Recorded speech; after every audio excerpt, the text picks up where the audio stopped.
अनंत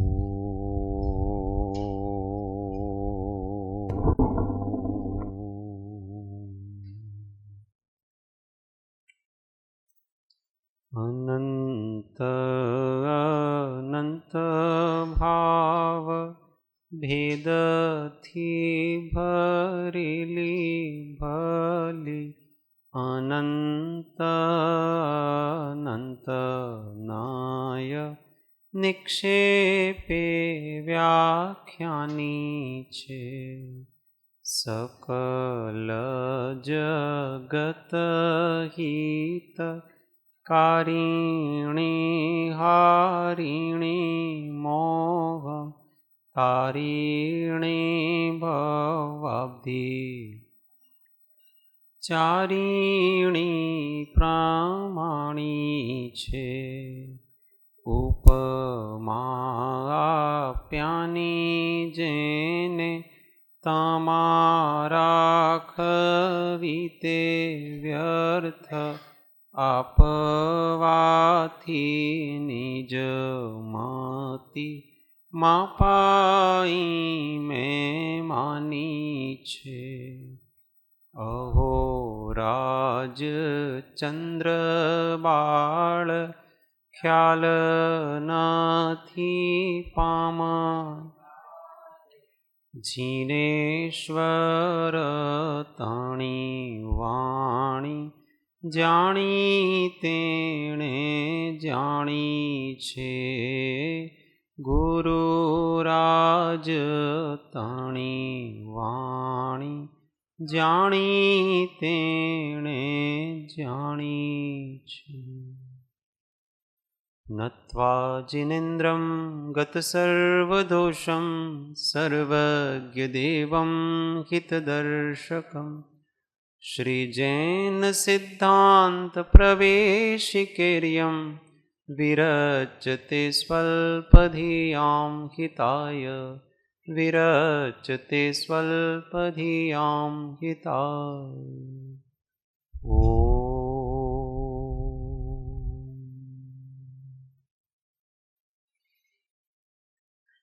जय सद्गुरु।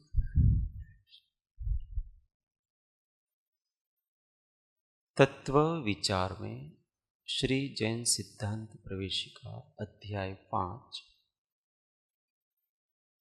प्रश्न संख्या हिंदी में 665 गुजराती में 662 निक्षेप किसको कहते हैं। वस्तु को जानने के 4 साधन। सबसे पहला प्रश्न था कि वस्तु को जानने के कौन कौन से साधन हैं, तो 4 साधन बताए थे। कौन कौन से बताए थे?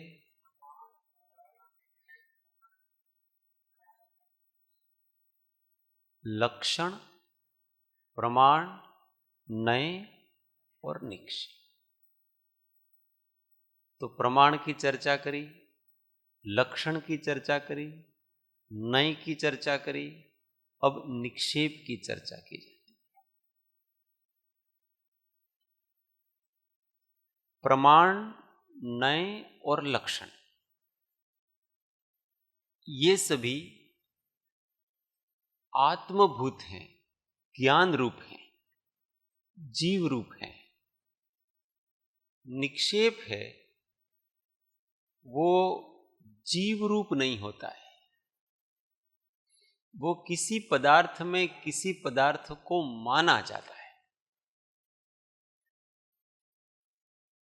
तो वो मानने वाला जो ज्ञान है वो निक्षेप है। अब इसको स्पष्ट करेंगे।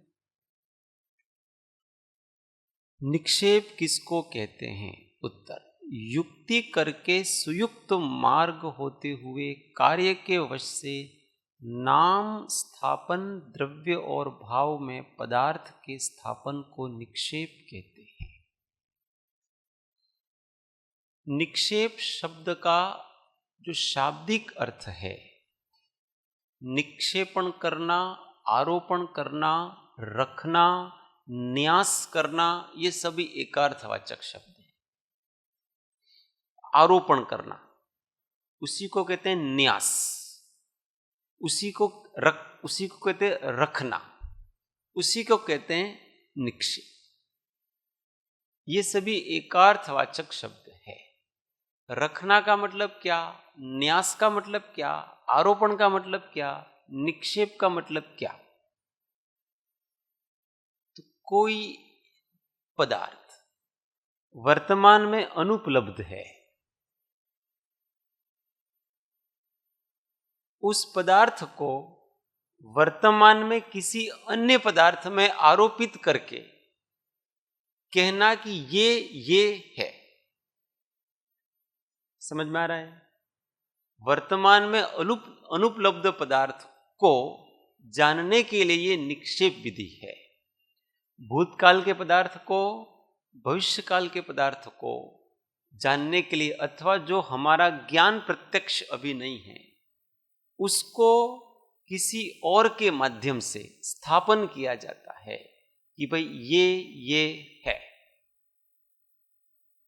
तो ऐसी स्थापना है वो फिर अलग अलग प्रकार से होती है। एक तो केवल नाम की स्थापना करना, उसको नाम निक्षेप कहा। एक उसके जैसे गुण की स्थापना करना, वो स्थापना कहलाता है। एक उस वस्तु को देख करके उसके भावी पर्याय की स्थापना करना, अथवा वर्तमान उस वस्तु को देख करके उसके भूत की पर्याय की स्थापना करना, ये द्रव्य निक्षेप। और एक वर्तमान में वर्तमान की ही स्थापना करना, ये भाव निक्षेप कहलाता। तो यहां सब आरोपण किया जा रहा, उसको निक्षेप कहते हैं। 666 निक्षेप के कितने भेद हैं? 4 हैं। नाम निक्षेप, स्थापना निक्षेप, द्रव्य निक्षेप और भाव निक्षेप। 667 नाम निक्षेप किसको कहते हैं? जिस पदार्थ में जो गुण नहीं है उसको उस नाम से कहना। जैसे किसी ने अपने लड़के का नाम हाथी सिंह रखा, परंतु उसमें हाथी और सिंह दोनों के गुण नहीं है, तो ये केवल नाम निक्षेप है, केवा पूर्तु। इसको अपने गुजराती में कहना दिया, कहने मात्र के लिए ये नाम रखा है, उसमें उस प्रकार की कोई विशेषताएं हैं नहीं। किसी का नाम जिनेंद्र रखा, तो वो जिनेंद्र है नहीं, पर जिनेंद्र नाम उसका रखा। उसी प्रकार से संसार का सारा व्यवहार है वो इस नाम निक्षेप की आधारशिला पे खड़ा हुआ है। अगर ये नाम निक्षेप नहीं हो तो हम संसार का व्यवहार चला सकते नहीं है। प्रत्येक पदार्थ को काम चलाने के लिए कुछ न कुछ अपन नाम रखते हैं। श्रीमद राजचंद्र आध्यात्मिक साधना केंद्र, ये एक नाम है। अब भारत, ये एक नाम है। अब भारत नाम की वस्तु को खोजने जाओ, कहां मिलेगी?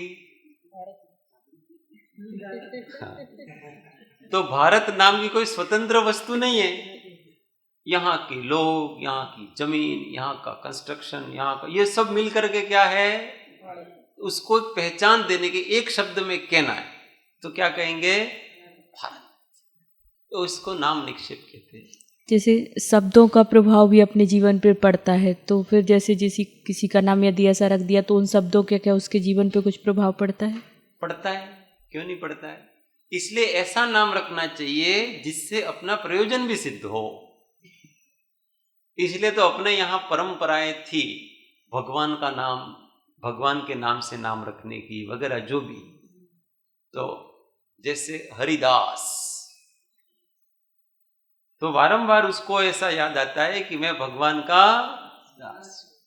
और कोई लेने वाला भी हरिदास ऐसा कहता था। हरिदास मतलब एक सात्विकता है। जिनेंद्र, तो उसके नाम स्मरण से हमको जिनेंद्र भगवान भी याद आते हैं। तो जो अपना प्रयोजन है वैसा नाम रखना चाहिए। राजपूतों में ऐसे शौर्य वाले नाम रखे, महाराणा प्रताप, शेर सिंह, तो ये सारा उनको शौर्य चाहिए, इसलिए वो ऐसा ही नाम, जिसको जो चाहिए वैसा नाम अपने को रखना चाहिए, परंतु उसमें गुण हो के ना हो। वो तो बेचारा बच्चा है, तो उसको तो कोई पता ही नहीं कि इसका हाथी सिंह नाम रखा, वो तो उसके मम्मी पापा ने रख दिया। बेचारा दुबला पतला हमारे जैसा होगा कोई, उसको हाथी सिंह कहते। किसी अपेक्षा से ऐसे कहते हैं कि भगवान आदि के नाम ऐसे नहीं रखने चाहिए, तो उसका क्या कारण है? भगवान आदि के नाम नहीं रखने चाहिए ऐसा नहीं है, पर भगवान आदि के नाम के पीछे अपने को दास, लाल ऐसा लगा। ये हमारी पहले परंपरा ऐसी थी, जिनेंद्र दास, ईश्वर लाल,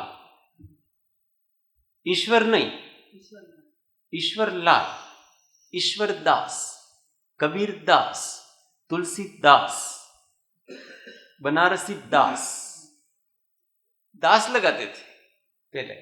क्यों? क्योंकि हमको अपनी वो जो निम्नता है उसका ख्याल आया और हमारी भक्ति बढ़े। जिनेंद्र कोई नाम नहीं होता है किसी का, जिनेंद्र दास, हम जिनेंद्र के दास। इस प्रकार ये पुराने हम देखेंगे ना, तो हाँ, एक बार हमारे यहाँ वो शंकर जी भाई साहब आते हैं ना, वो गौ माता के ऊपर बड़े अच्छे प्रवचन देते हैं, आरएसएस के जो गौ सेवा का काम करते, बहुत बार आए, प्रवचन भी एक बार हुआ था बहुत अच्छा।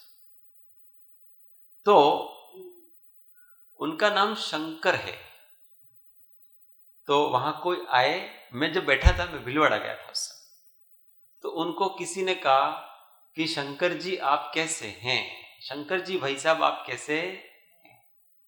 तो उन्होंने बीच में टोका, मेरा नाम शंकर नहीं है, मेरा नाम शंकर लाल है। फिर मैंने उनको पूछा कि शंकर और शंकर लाल में क्या अंतर है, तो उन्होंने कहा शंकर तो भगवान है, हम भगवान थोड़ी है, हम तो भगवान के पुत्र हैं, इसलिए हम शंकर लाल हैं, हमको शंकर लाल कहना। ये भाव है बस, तो ये नामों में भी अपने भाव छुपे। आजकल ऐसे उटपटांग नाम पड़ गए लोगों के कि जिसका कोई नाम नहीं हो वैसा नाम रखने का, बस यूनिक, उसके चक्कर में, और भिन्न, यूनिक क्या भिन्न, उसके चक्कर में कोई अर्थ नहीं निकलता है, निरर्थक नाम इसका कोई अर्थ ही तो संयुक्त तो अपने को नाम अच्छा करके नाम रखने के लिए दो अक्षरों को मतलब ऐसे जोड़। अब मेरा नाम रखा सुरेश, सुरेश दास नहीं होता है। क्यों? सुरेश किसको कहते हैं? इंद्र को। इंद्र तो हम हो सकते हैं, पर भगवान नहीं। अगर भगवान के नाम से रखते तो वो गलत था। सुरेश तो रख सकते हैं, इंद्र जैसा तो कोई व्यक्ति हो सकता है, इसमें क्या है? गुण स्थानों में हम बराबरी कर सकते हैं इंद्रदेव की, परंतु अगर हमारा नाम वो भगवान रखते, विष्णु अथवा जो भी, ऋषभ, आदिनाथ, ऋषभ, महावीर, महावीर दास, अरे वो तो सब बोलते हैं, तखल्लुस नाम रखते हैं ना, ये नाम नहीं है, ये तो पीछे पद नहीं है, ये कोई, ये तो एक हुलामणो नाम ऐसा कहते हैं ना अपने। वैसे मुझे पता है गुजरातियों को बिल्कुल अच्छा नहीं लगता है, पर अपन बदल देंगे अभी थोड़े समय में इसको। मेरे को दिन में 2-3 लोग कहते हैं और उनको कहने में इतना अटपटा लगता है ये शब्द, और जो भी बड़े बड़े जैसे कोई संत महात्मा है, मतलब जो गुजरात से रिलेटेड है वगैरह, तो आप भैया जी कहते, यहाँ भैया जी मतलब वो गेट पे खड़े उनको कहते हैं। हाँ, तो किसी परंपरा में इसको एक ब्रह्मचारी के लिए इसका उपयोग करते हैं, पर देश काल अनुसार अपने को बदलाव करना चाहिए। तो ये सब नाम निक्षेप है। हाँ, वो अपने भाई को भैया कहते हैं, भैया भाई के लिए शब्द होता है। राजस्थान में ना ज्यादा सम्मान के भाई साहब के, वो एक सम्मानवाचक शब्द होता है भाई साहब, उसके पीछे वो वहां नॉर्थ में इस प्रकार से। एक कामनाएं अनुसार भैया जी ब्रह्मचारी होते तो उनको नाम लेके नहीं बुलाना चाहिए, हाँ, इसलिए तो बड़े से बड़े विद्वान होंगे और विशिष्ट व्यक्ति होंगे उनको भी भैया जी ऐसा कहा जाता है। जैसे अपने यहाँ पर अपन ने भैया जी को पहले सब सुरेश जी ऐसा ही बुलाते थे, पर पवन भैया कमल भैया जी वो आने लगे ना, तब से अपन फिर उनको हाँ, भैया मतलब जी वो कहने एक लगे। आमनाई के एक हिसाब से। ब्रह्मचारी का एक पद होता है तो उस पद को हाँ मानवाचक है। अब क्या है कि महाराज होते, भोजन बनाते उसको भी महाराज कहते कि नहीं कहते, और कोई मुनि होते उनको भी महाराज कहते हैं, एक भोजनालय वालों को भी महाराज कहेंगे, इनको भी महाराज कहते। इसलिए ये सब देश काल अनुसार। परंतु जैसे हम तो बोलेंगे कि आचार्य महाराज, हम महाराज साहब ऐसे नहीं। हाँ, महाराज जी आप ऐसा जाके कहते हैं ना, महाराज जी आपकी साता है, हम वहां ऐसे ही बोलते हैं महाराज। हम महाराज साहब ये श्वेतांबर में चलता है। इसलिए देश काल अनुसार सब होना चाहिए। जिस देश में रहते हैं उस देश के अनुसार अभिवादन वगैरह सब होने चाहिए। चलो अभी नाम निक्षेप से आगे निकलते थोड़ा। नाम में कुछ रखा नहीं, जिसको जो बुलाना है वो कृष्ण भगवान कहा करते थे। उनको कोई व्यक्ति कान्हा कहता, कोई व्यक्ति कृष्ण कहता, कोई व्यक्ति क्या कहता। तो उन्होंने एक बार कहा, कोई मुझे किसी भी नाम से बुलाए, परंतु जब मुझे पता पड़ेगा कि ये मुझे बुला रहा है तो मैं जाऊंगा।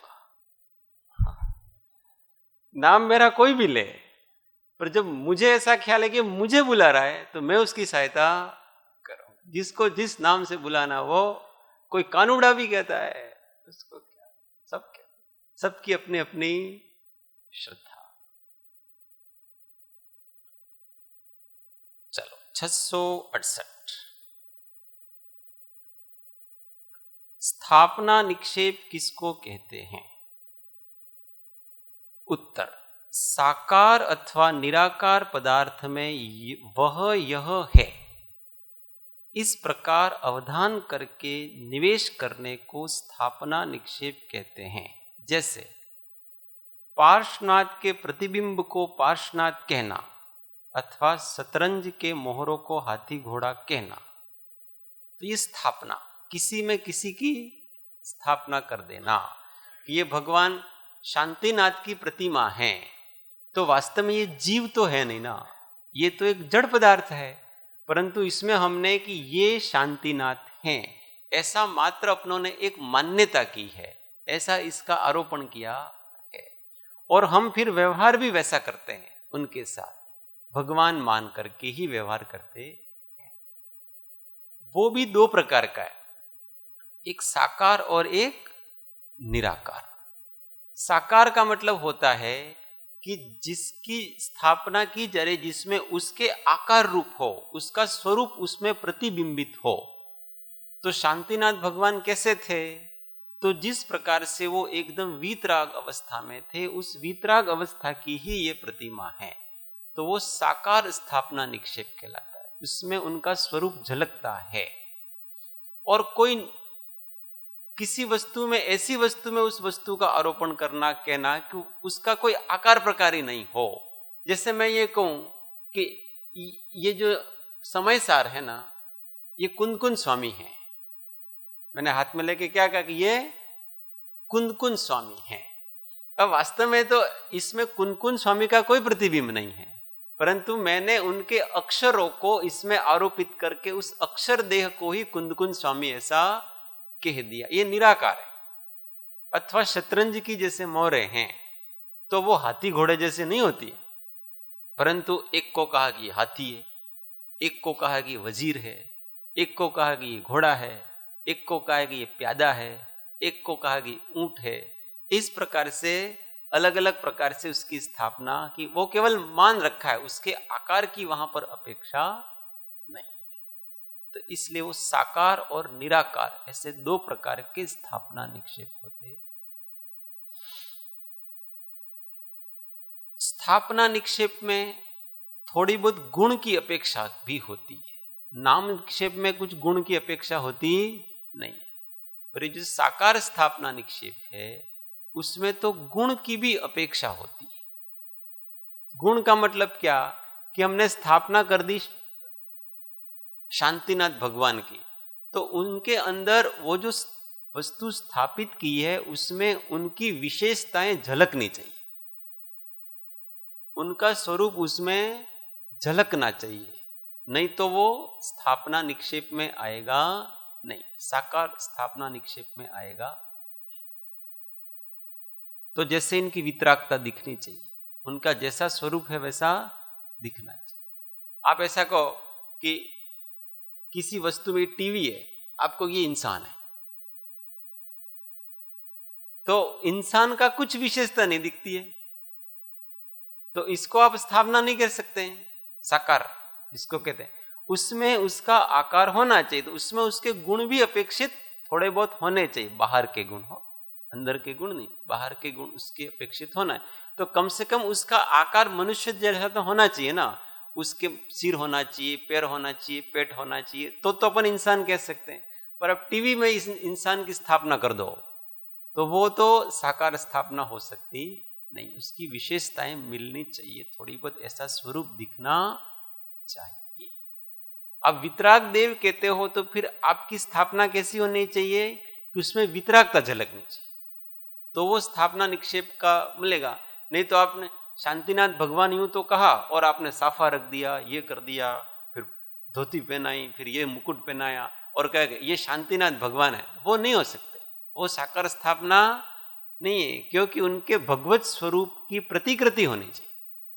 और वो तो कोई भगवत स्वरूप की, वो तो कोई दूल्हे जैसे लगते हैं अथवा राजा जैसे लगते हैं, तो वो कोई भगवान तो वीतरागता नहीं झलकती है, तो वो स्थापना निक्षेप नहीं है, स्थापना भास है। क्या है? स्थापना।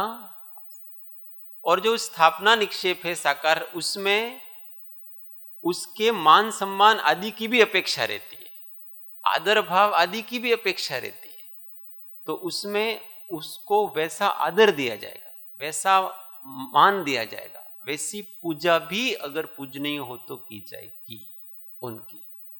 निराकार में ऐसा कुछ भी होता नहीं, और नाम निक्षेप में भी पूजा आदि का कोई अपेक्षा होती नहीं।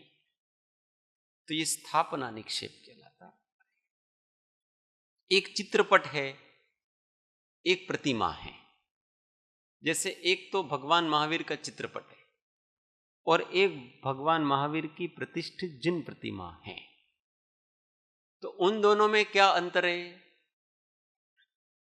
वो दोनों स्थापना निक्षेप है कि नहीं? दोनों ही स्थापना निक्षेप है।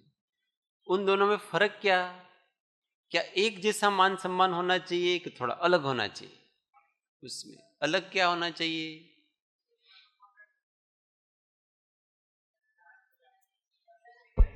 चित्रपट की पूजा ऐसा सत्कार नहीं होता जैसा मूर्ति का होता है। हाँ, तो चित्र है वो दर्शनीय है और प्रतिमा है वो दर्शनीय भी है और पूजनीय भी है। उनमें पूजा वगैरह की जाएगी अष्टद्रव्य से वगैरह। अब चित्रपट के आगे आप अष्टद्रव्य से आप ऐसा नहीं कर सकते उनको, इसलिए जब चित्रपट लगाए हुए हैं ना, ये चित्रपटों की पूजा नहीं कर रहे हैं अपन, पूजा किसकी कर रहे हैं? भगवान की कर रहे हैं। इसलिए भगवान होने चाहिए, प्रतिमा होनी चाहिए और उसके ऊपर वो प्रतिष्ठित होनी चाहिए। अब जैसे एक कलाकार के घर में पड़ी है आरस की प्रतिमा जयपुर में, भगवान महावीर की बड़ी सुंदर, महावीर भी नहीं है वो तो, कोई भी, वो और अपने भगवान महावीर, उन दोनों में कोई अंतर है कि नहीं? तो जो कलाकार के घर में पड़ी है वो तो पूजनीय ने, उसका तो कोई मान सम, वो पत्थर है, वो मात्र ही मात्र पत्थर है। कोई उसी को यूं अर्घ चढ़ाने लग जाए, उसी को यूं नमस्कार करने लग जाए, तो वो तो वही प्रबुद्धता नहीं है, वो तो एक प्रकार की मूढ़ता कहलाती है। कभी कभी व्यक्ति बहुत मूढ़ बन जाए, जानते हुए श्रद्धा के नाम से लोग इतने मूढ़ बन जाते हैं कि भाई अगर इस प्रकार से व्यवहार करने लग जाएंगे अपन, तो फिर घोड़े गधे में कोई अंतर रह जाएगा नहीं। तो बेचारा वो तो कलाकार वो मूर्ति को तराश रहा, ये कर रहा, और कोई भक्त पहुंच गया, अरे તમે ભગવાનના પગ ઉપર લો છો ને તમે ભગવાનને નીચે મૂકી દીધા છો ને, तो वो उसको कितने संकल्प गए। वो कलाकार कह रहा है कि ये भगवान तुम्हारे लिए होंगे, मेरे लिए भगवान। इसकी जब प्रतिष्ठा की जाएगी, उसके ऊपर मंत्र आदि से जो जो जो भी विधि है वो सब की जाएगी, तब ये भगवान है। अभी केवल पत्थर हैं। इसके ऊपर अगर यहां पैर भी कोई रख दे तो भी उसमें कोई दोष नहीं है उसमें, क्योंकि वहां केवल पत्थर पे पैर रखा जा रहा है। और अगर भगवान की प्रतिमा पे पैर रख दे तो कितना बड़ा दोष लगता। तो ये अलग अलग अपेक्षाएं, पर ये सब माना हुआ है। 669 नाम निक्षेप और स्थापना निक्षेप में क्या भेद है, यही प्रश्न आया। नाम निक्षेप में मूल पदार्थ की तरह सत्कार आदि की प्रवृत्ति नहीं होती, परंतु स्थापना निक्षेप में होती है। जैसे किसी ने अपने लड़के का नाम पार्श्वनाथ रख लिया, तो उस लड़के का सत्कार पार्श्वनाथ की तरह नहीं होता, परंतु पार्श्वनाथ की प्रतिमा का होता। अभी जो बात करी वो 670 द्रव्य निक्षेप किसको कहते हैं? जो पदार्थ आगामी परिणाम की योग्यता रखने वाला हो उसको द्रव्य निक्षेप कहते हैं। जैसे राजा के पुत्र को राजा कहना। अभी वर्तमान में कोई पदार्थ है, पर उसकी जो भावी पर्याय होने वाली है, उस भावी पर्याय का वर्तमान में ही आरोपण कर देना कि जिसको युवराज घोषित किया गया है, राजा का जो बेटा युवराज घोषित किया गया है, उसको क्या कहना कि ये राजा है, तो उसको द्रव्य निक्षेप कहते हैं। अब इसमें एक बात ध्यान रखना कि जिसके अंदर भावी पर्याय होने का निश्चय नहीं है, वो द्रव्य निक्षेप का विषय नहीं बनेगा। जैसे राजा के 4 बेटे हैं, तो उसमें जिसको युवराज घोषित किया है उसी को आप द्रव्य निक्षेप से राजा कह सकते हैं, बाकी तीनों को नहीं कह सकते। क्यों नहीं कह सकते हैं? उनमें उस प्रकार परिणमित होने की योग्यता का संशय है। हो भी सकता है, नहीं भी हो सकता है, तो वो निक्षेप उसमें घटित होगा नहीं, निक्षेपाभास है वो। जैसे किसी भी जीव को कहना कि ये अरिहंत है, ये सिद्ध है, तो वो द्रव्य निक्षेप है कि नहीं?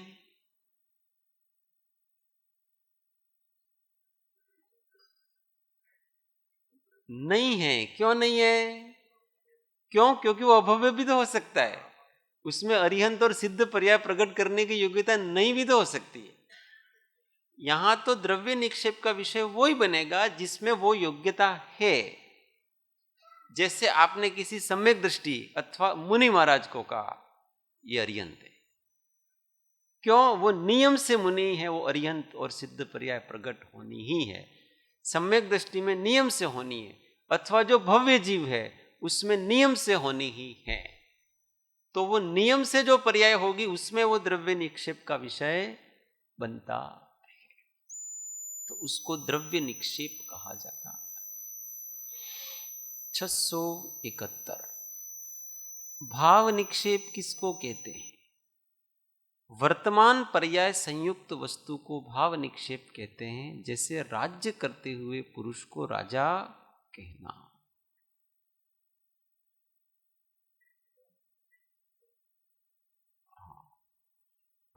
તો પછી તો એવમભૂત નહીં પણ કહેવાય ને, એ રાજા કરતા હોય ને.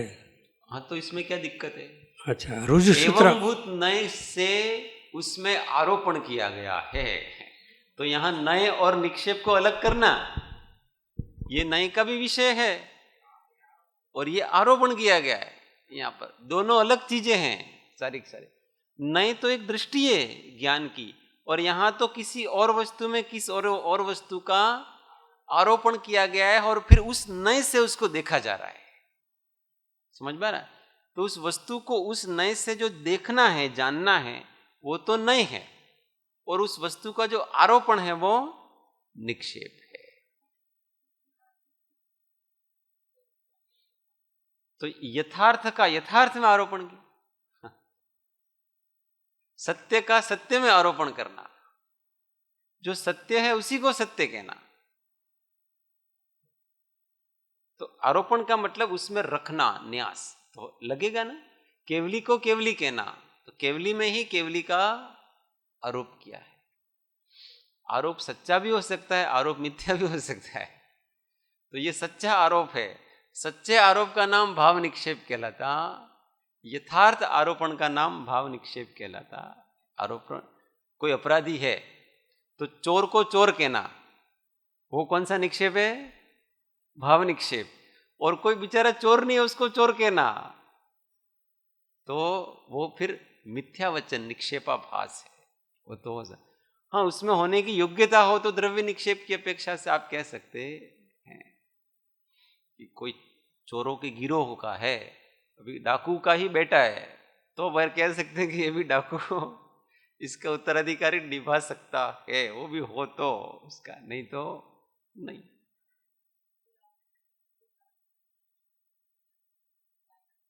हाँ, नहीं, पर यहां तो युवराज शब्द आया है। युवराज शब्द हो ना, तो अब किसी को तो ऐसे तो कह सकते हैं, अब राजा का एक ही बेटा है, यहाँ का राजा का पुत्र है, तो वो राजा बनेगा, स्वाभाविक बात है। ऐसा लेकिन निश्चय तो नहीं है ना कि कंफर्म निश्चय ही हो कि बनेगा ही। नहीं बनेगा, मुनिराज बन जाए वो उसके इसमें पहले तो क्या दिक्कत है? नहीं, वो तो बनने की योग्यता है, किसी पर्याय की योग्यता को देखा जा रहा है।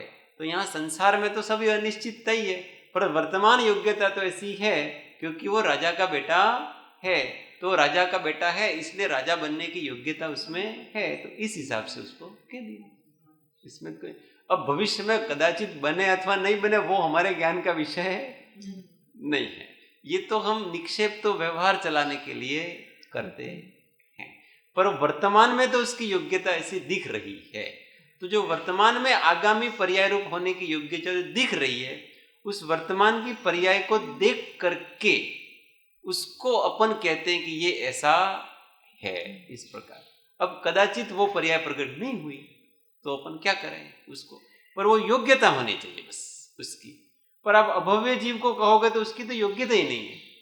वर्तमान में योग्यता का ही अभाव है, तो फिर उसको नहीं कर सकते। अब वहां मैंने जो उदाहरण दिया था कि एक युवराज और 3 राजकुमार, तो अब जब एक को युवराज घोषित कर दिया, इसका मतलब तीनों की योग्यता समाप्त हो गई। समाप्त है, समझ में आया?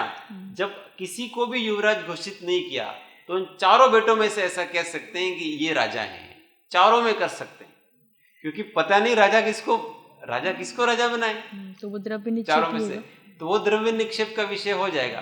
पर एक को युवराज घोषित कर दिया, अब इन तीनों में योग्यता समाप्त हो गई, अब उसमें द्रव्य निक्षेप नहीं कर सकता।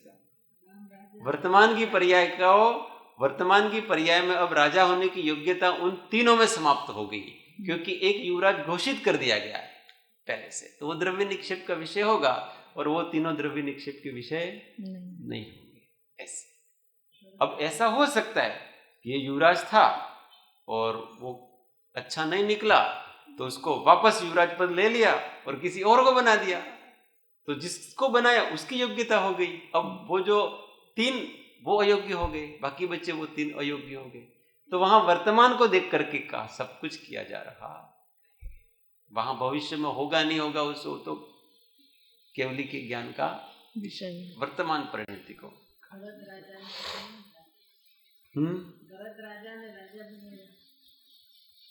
राम को राजा बनाया, भरत को भी राजा बनाया, तो इसमें क्या, पहले तो राम को घोषित कर दिया था और सब ऐसा ही जानते थे कि राजा तो राम ही होंगे। भरत को तो कोई राजा की तरह देखता ही नहीं था, मानता ही नहीं था, क्योंकि बड़ा बेटा ही उस समय राजा बनता। पर परिस्थिति ऐसी होगी तो अभी राम को फिर राजा मानना बंद कर दिया लोगों ने। तो यहां योग्यता की अपेक्षा। तो राज्य करते हुए पुरुष को राजा कहना, अथवा जो भगवान अरिहंत सिमंदर स्वामी वर्तमान हैं उन्हीं को कहना कि ये भगवान है, इनको नहीं। विदेह क्षेत्र में जाकर के साक्षात जो सिमंदर स्वामी उनको कहना कि ये अरिहंत हैं। मुनि महाराज सामने खड़े हैं तो उनको कहना कि ये मुनि महाराज। अपने साहिब जी की प्रतिमा को जाकर के कहना कि ये साहिब जी हैं। कौन सा निक्षेप है? स्थापना निक्षेप। स्थापना निक्षेप, स्थापना निक्षेप, केवल नाम निक्षेप नहीं, स्थापना निक्षेप। साहिब जी का ये जो म्यूरल बनाया है, तदाकार म्यूरल में अपने को यूं कहना है कि ये साहिब जी हैं, तो कौन सा निक्षेप हो गया? तो स्थापना निक्षेप। हमने क्योंकि उनकी प्रतिकृति बनाई है, उनके जैसे हाथ, उनके जैसे पैर, उनके जैसा चेहरा, उनकी जैसी आंखें, जैसे ये जिनेंद्र का बनाया वैसा ही तो बनाया है, तो वो स्थापना निक्षेप हो जाएगा। तदाकार साकार ऐसी हो जाएगी। तो इस तरह से इस निक्षेप को समझना। अपने जैन सिद्धांत प्रवेशिका आज संपूर्ण होती है।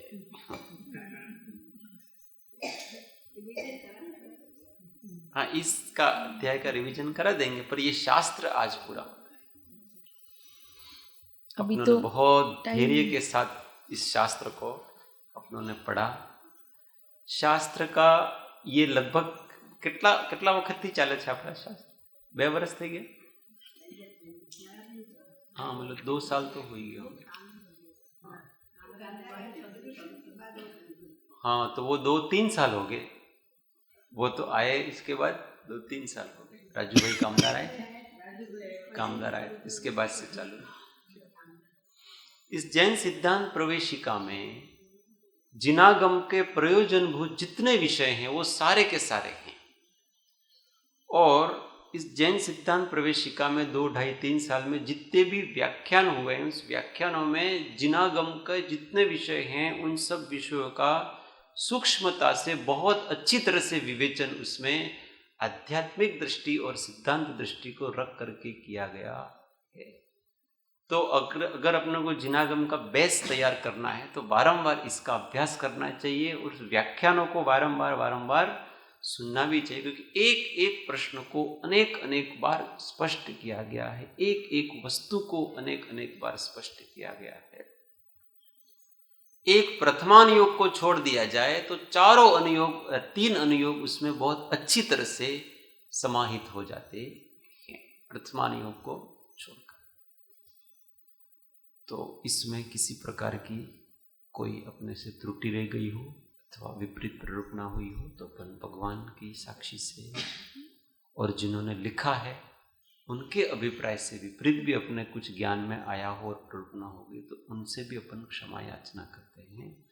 और ये जैन सिद्धांत प्रवेशिका जो लिखा है, प्रश्न उत्तर बनाए हैं ऐसे पंडित प्रवर्षि गोपाल दास जी बरैया, उनका अपन बहुत अंतःकरण पूर्वक आभार मानते हैं, क्योंकि जैन सिद्धांत को पूरा का पूरा बहुत ही रसिक ढंग से उन्होंने प्रश्नोत्तर बना करके और सारा आ जाए, जिनागम प्रयोजनभूत सब कुछ आ जाए, ऐसा उन्होंने बहुत सुंदर बनाया।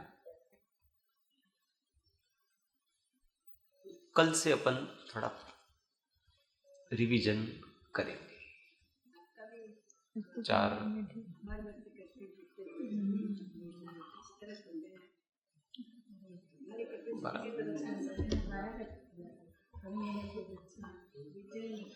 હું ભારથી મુક્ત છું. अब कितना भी भार डालो पर मैं भार से मुक्त. अच्छा है, मुझे भी बार बार प्रश्न करते हैं, बार बार तो अपने को भी डिटेल करते हैं, तो अपना भी ज्ञानोपयोग इसमें जाता है. वास्तव में क्या है कि कभी कभी पढ़ाते पढ़ाते ही हम पढ़ लेते हैं. ऐसा नहीं है कि कोई भी वस्तु होती है, जैसे ये जैन सिद्धांत प्रवेशिका है तो मैंने इसको पढ़ा होगा, अथवा कोई भी शास्त्र वगैरह है जो पढ़ते हैं, पढ़ते नहीं है, हम पढ़ाते पढ़ाते ही पढ़ते हैं. पढ़ाना और पढ़ना एक साथ होता है. बोले कोई भी हो, कोई गाथा हो, ऐसा नहीं कि हम पहले पढ़ा होगा, वो पढ़ते पढ़ते ही पढ़ लेते हैं. इसमें क्या है, हम भी तो पढ़ रहे हैं. पहले स्टूडेंट हम हैं, पढ़ाई यहीं से चालू होगी, फिर दूसरे की चालू, तो पढ़ते पढ़ते हम पढ़ाते पढ़ाते पढ़ लेते. तो हमारा ज्ञान होता है उससे स्पष्ट होता है. बस इतना ही, बस इतना ही है कि पढ़ने में सेफ है, पढ़ाने में सेफ नहीं है. क्यों नहीं है? पढ़ने में तो कोई अभिमान आदि आता नहीं है, पढ़ाने में हो सकता है अभिमान आदि आ जाए. क्योंकि पढ़ाते हैं ना हम, तो लोग प्रशंसा करते हैं, તમે તો ખૂબ સરસ સમજાવો છો, આવો તો સૂક્ષ્મ કોઈ સમજાવતો નથી. और जो अंदर अपने को अच्छा लगने लगे, और फिर अपने को ऐसा लगने लगे कि यार मेरी मौलिकता अलग ही प्रकार की है, सबसे अलग ही प्रकार का है, तो ये सब अभिमान है, ये सारे के सारे, इनसे बचना चाहिए. और इनसे बच करके बहुत सरल ढंग से कि भाई वास्तव में जिनेंद्र भगवान ने कहा ना, उसका अंश भी हमारे पास नहीं है. हम तो अपने क्षयोपशम के अनुसार अपन थोड़ा बहुत खोलने का प्रयत्न करते. यहाँ पर एक के बाद एक और बहुत से लोग हैं, बड़े बड़े विद्वान हैं, सारे हैं, अपनी कोई गिनती इसमें नहीं है. ऐसा अपने आप को बहुत छोटा मानना, और वो छोटा कैसे मानना? अंतःकरण से मानना. ऐसा नहीं कि कहने के लिए आ भाई तो कितना विनयवान छे. कभी कभी अपने आप को विनयवान प्रस्तुत करना ये भी एक अभिमान है, क्योंकि लोगों में ऐसा गजब विनय છે ભાઈ, જરાય એમ આપણે આમ અભિમાન आवाज नहीं देता. तो वो नहीं, हमको अंतःकरण से ऐसा होना चाहिए. वो हमारी आंख में, वो हमारी बॉडी लैंग्वेज में हमारा विनय झलकना चाहिए, हमारी वाणी में वो विनय झलकना चाहिए, हमारे हृदय में वो आना चाहिए. नहीं तो ऐसा कहते हैं कि भाई આપણે તો કઈ આવડતું નથી, और कहीं जो डिस्कस आए तो मारो अभिप्राय लो तुम्हें, मेरे को जो उगाड़े ना वैसा उगाड़ किसी को नहीं हो, ऐसा अंदर मानता है. तो जो अंदर ऐसा मानता है वो मूढ़ जीव है.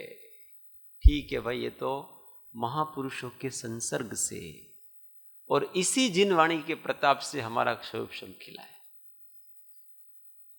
हम किसके माध्यम से जान रहे हैं? तो इस शास्त्र ने ही हमको सिखाया है. गुरु के साथ साथ रहते रहते ही हम पढ़ना सीखे. और कभी कभी जीव ऐसा होता है कि जिसके पास रहा है, जिससे सीखा है, जिससे सोचना सीखा है, उसी के दोष निकालने लगता है. उस जीव का कोई कल्याण नहीं है. अभव्य के लक्षण समझो कि जिसके पास रहते रहते उसने गुण दोषों का विवेचन करना सीखा, वो उसी के दोष देखेगा. दृष्टि दी, उसी के ऊपर दृष्टि. वो नागिन अपने ही बच्चों को खाती है ना, इस प्रकार से उसका कोई, तो वो लिखा है कृपाल देव ने एक जगह कि शास्त्र के बारे में लिखा है कि शास्त्र आदि पढ़ करके जीव को ज्ञान होता है, और फिर उसी ज्ञान को वो शास्त्र को विरुद्ध ठहराने में लगाता है. उसी ज्ञान को वो उसी के विपरीत ठहराने में वो लगाता. तो ये सब विपरीत बुद्धियां अपन अपने जीवन से निकाल। कोई भी ज्ञानी महात्मा हो भी हो तो वीतराग देव के अतिरिक्त तो कोई दोष से मुक्त नहीं है, सभी दोष युक्त ही हैं। परंतु हमको किसी ने भी हमको दोष देखने की जिसने दृष्टि दी है, उसके दोष कभी अपने को देखना, दोष तो होंगे सब में होंगे, दिखेंगे सही, अभी दृष्टि हो तो दिखेगा ना, आईना दिखेगा जैसा, तो हमारे गुरु आदि होंगे, हमारे शिक्षक आदि होंगे, उसमें भी दिखेंगे, क्योंकि वो भी तो परिपूर्ण पर्याय तो है ही नहीं ना, परिशुद्ध पर्याय तो है ही नहीं। परंतु भीतर की श्रद्धा, भीतर का आदर, भीतर का विनय, जिस दिन पहले दिन जिस भाव से हम उसके पास आए थे और जो हमारा विनय था, जो हमारी सरलता थी, वो सरलता अपने को अंत समय तक बनी रहे, ये ही जीव कल्याण का पात्र है। अंत समय तक बनी रहे वो श्रद्धा अपने को, उस बीच में अपन स्वयं कितने भी ऊपर उठ जाए, हो सकता है वो उनका चारित्र आदि में अपने से पीछे रह जाएं, हम मुनि बन जाएं, ये बन जाए, वो बन जाए, पर हमारी उनके प्रति जो श्रद्धा पहले दिन थी कि जिनके आश्रय से हम इतने ऊपर उठे हुए हैं, वो श्रद्धा हमारी लगातार निरंतर बनी रहनी चाहिए, भीतर से संवेदन होना चाहिए। ठीक है, व्यवस्थाओं की दृष्टि से हो सकता है छोटा बड़ा, भीतर का भाव नहीं। ये ज्ञान का फल है, और ये नहीं आया तो फिर क्या आया जीवन में, कुछ भी आया। इसलिए जो हमारे से बड़े होते हैं ना, वो हमेशा बड़े ही होते हैं, जो हमारे गुरु होते हैं ना, वो हमेशा गुरु ही रहेंगे। आप कितने भी बड़े बन जाओ ना, वो रहेंगे अपने से बड़े, और वो वास्तव में ही प्रकृति ने नियम ही ऐसा कर रखा है। अगर आपको बड़ा होना होता तो आप उनके पहले आते, परंतु आपको बड़ा नहीं होना है, वो ही आपके बड़े हैं, इसलिए तो आप उनके बाद आए हैं, आप उनसे छोटे होकर के आए। यही प्रकृति ने सेट ऐसे ही किया है, इसलिए आपको जीवन भर छोटे बन के ही, हमको अपने गुरु के छोटे बन करके ही रहना, भले हम कितने भी बड़े बन जाएं। मां के सामने बेटा कभी बड़ा नहीं होता, पिता के सामने बेटा कभी भी बड़ा होता, कितना भी बड़ा बन जाएगा तो वो तो बेटा ही। ये भीतर का भाव है, इन भावों से हमारे ज्ञान का उघाड़ होता है। किसी किसी के अपन क्षयोपशम वगैरह देखते हैं ना, ज्ञान का उघाड़ विशेष क्यों हो रहा है उनका, उनको ऐसा उस वाणी के प्रति, जो भी जिसकी उपासना कर रहा है उसके प्रति निष्ठा है, उसके प्रति समर्पण का भाव है, उसके प्रति विनय का भाव है, इसलिए उनका क्षयोपशम आदि बढ़ रहा है। ऐसे ही नहीं बढ़ रहा है, कोई भीतर का आदर है, कषायों की मंदता इस प्रकार से हो रही, इसलिए बढ़ रहा है, केवल अभ्यास करने से नहीं बढ़ता है। ये सारी चीजें अंदर कुछ है जो किसी के प्रति समर्पित है, तो इस समर्पण भाव से, विनय भाव से विद्या को अपन निरंतर बढ़ाते जाए।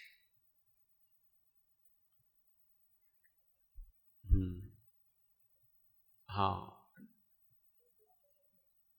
गुरुद्रोह, हाँ, गुरुद्रोह को सबसे बड़ा माना है। वास्तव में जो गुरुद्रोह करते हैं उस शिष्य का विकास कभी नहीं होता, वो कभी विकास पाता ही नहीं है। वो किसी और को गुरु करेगा तो वहां भी वो वही देखेगा, थोड़े समय में उनको वो सब चीजें वहां भी दिखेगी, फिर वो तीसरा गुरु करेगा थोड़े से, क्योंकि उसकी दृष्टि ही ऐसी है, वो ये नहीं समझता है। देखो एक बात, ये तो अंदर की बात निकली, जिस दिन हम गुरु को समर्पित होते हैं उस दिन गुरु ने हमको किस रूप में स्वीकार किया। हमारे अंदर सारे दोष थे, हमारे अंदर जितने दोष हो सकते वो सारे के सारे दोष हमारे अंदर थे, फिर भी गुरु ने द्रव्य की दृष्टि रख करके अपनाया कि तुम जैसे हो वैसा मैं अपनाता हूं। दोषों को नहीं देखा, एक भी दोष को नहीं देखा हमने। और शिष्य थोड़ा सा चतुर हो जाता है, तो गुरु का एक छोटा दोष भी स्वीकार नहीं कर पाता कि अब तो आप हमारे गुरु रहे नहीं। वो छोटा दोष भी स्वीकार, देखो गुरु ने कैसे स्वीकार किया था आपको, गुरु ने आपको सारे दोषों के साथ स्वीकार किया था, और आप गुरु की छोटी गलती भी स्वीकार नहीं कर पा रहे। आप में कहां गुरुता आएगी? आप गुरु बनने लायक नहीं हो, पहली बात तो ये दृष्टियां होनी चाहिए जीवन में, तो हमारे ऊपर कभी दोष दृष्टि किसी की जाएगी। स्वीकार करना चाहिए, उस समय गुरु के हृदय को देखना चाहिए, गुरु ने हमें कैसे स्वीकार, उन्होंने कितना बड़ा दिल रखा था अपने, और हम क्यों छोटा दिल रखते हैं? हम भी बड़ा दिल रखें, उसी के जैसा दिल रखें। व्यक्तियां हैं, व्यक्तियों में परिणतियां हैं, बदलती रहती हैं सारी चीजें, पर माँ हमेशा माँ रहेगी, पिता हमेशा पिता रहेंगे, गुरु हमेशा गुरु रहेंगे, शास्त्र हमेशा शास्त्र रहेंगे, देव हमेशा देव रहेंगे।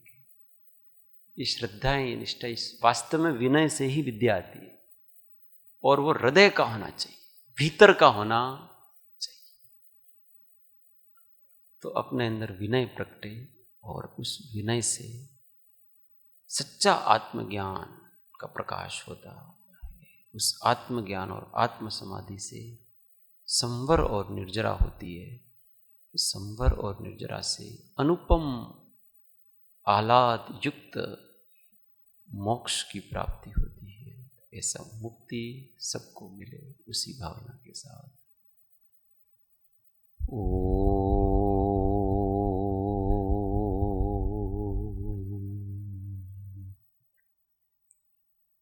सुख धाम अनंत सुसंत चहि, दिन रात्र रहे ध्यान मही, पर शांति अनंत सुधामय जे, प्राणमो पद तेवर ते जय, ओ प्रणमो पद तेवर ते जय।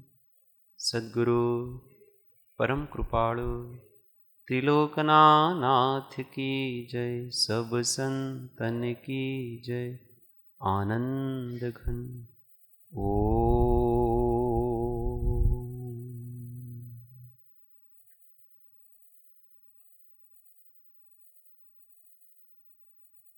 जय सद्गुरु।